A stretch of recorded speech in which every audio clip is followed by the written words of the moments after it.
Now, so far, I have spoken with you about the two world orders we already see. But there's a third that is coming soon that's even more important. And that is the digital order. And the digital order is not run by governments, but by technology companies. We all know how much military support NATO countries have provided Ukraine during the war. But it's technology companies that provided the tools allowing Ukraine to defend itself from Russian cyber attack. It's technology companies that gave the Ukrainian leaders the ability to speak with their generals and their soldiers on the front lines. If it wasn't for those technology companies, Ukraine would have been fully offline within weeks of the war, and I don't believe President Zelensky would still be there today.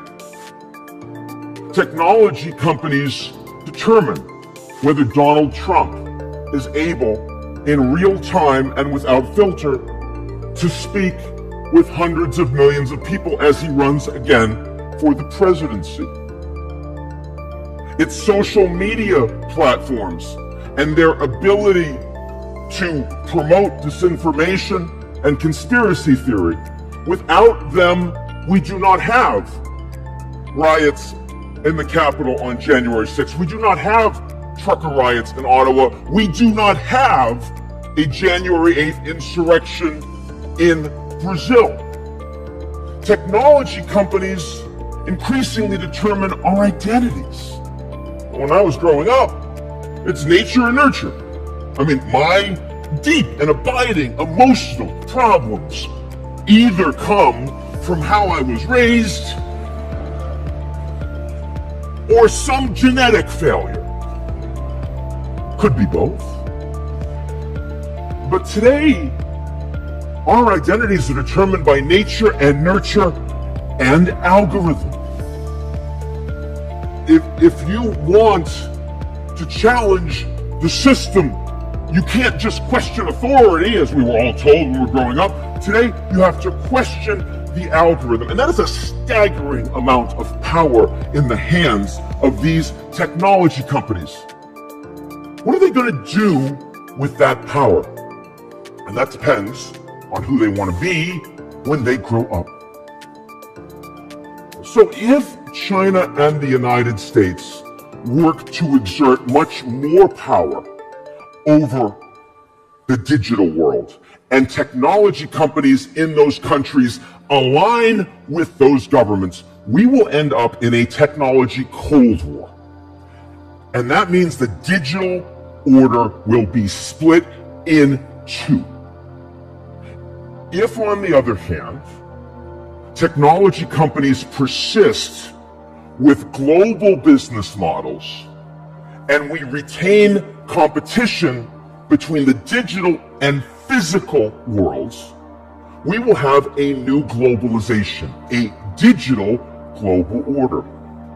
Or if the digital order becomes increasingly dominant and governments erode in their capacity to govern, and we've already seen the beginning of this, technology companies will become the dominant actors on the global stage in every way, and we will have a techno-polar order. And that will determine whether we have a world of limitless opportunity or a world without freedom. Now, at this point in my speech, I'm supposed to talk about the good news.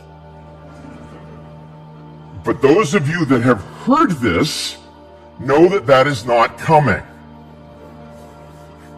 There is no pause button on these explosive and disruptive technologies. I don't know if you know this, there are over 100 people in the world today with the knowledge and the technology to create a new smallpox virus. Honestly, I don't have answers, but I have a few questions for the people that do. Because these technology companies are not just Fortune 50 and 100 actors. These technology titans are not just men worth $50 or $100 billion or more. They are increasingly the most powerful people on the planet with influence over our futures.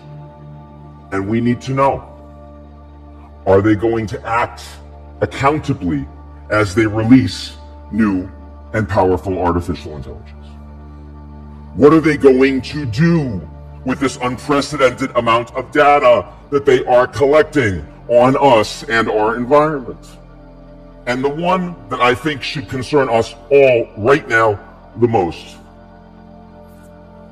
will they persist with these advertising models driving so much revenues that are turning citizens into products and driving hate and misinformation and ripping apart our society?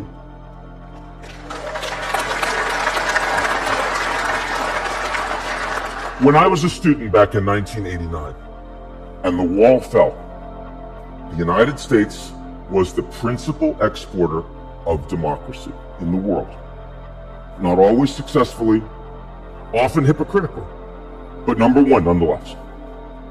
Today, the United States has become the principal exporter of tools that destroy democracy. The technology leaders who create and control these tools, are they okay with that? Or are they going to do something about it? We need to know. Thank you.